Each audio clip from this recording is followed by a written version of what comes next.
বৃষ্টি বৃষ্টি ওয়েদারে মনটা শুধু ভালো মন্দ খেতে চায়। হ্যাঁ, আমার কাছে ভালো মন্দ বলতে শুধু বিরিয়ানি, ফ্রাইড রাইস, পোলাও এইসব নয়। ভালো মন্দ বলতে আমি বুঝি এরকম লুচি আর তার সঙ্গে ঘুগনি। আর আজকের ঘুগনিটা একেবারে দোকানের মতো হয়েছিল। রেসিপিটা তোমাদের সঙ্গে কালকে শেয়ার করে দেব। লুচি ঘুগনি তো ছিলই, তার সঙ্গে বোন একটু সিম্পল একদম পায়েস রান্না করেছিল। আমি যদিও বা পায়েস খেতে পছন্দ করি না, তাও প্লেটটাকে সাজানোর জন্য নিয়েছিলাম। আর এই যে আমার প্লেট একেবারে রেডি। আজকে লুচিটা ফুলকো নয়, আজকে আমি একটু নরম খেতে চেয়েছিলাম, যার জন্য নরম লুচি করা হয়েছিল। জাস্ট দেখো লুচিটা কতটা সফট হয়েছে। আর এরকম লুচির সঙ্গে একটু ঘুগনি দিয়ে খেতে কি যে ভালো লাগে, এ যেন সত্যি স্বর্গ শান্তি।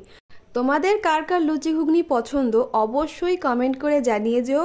আর শেষ পাতে তোমাদের একটু মিষ্টিমুখ করিয়ে দিলাম।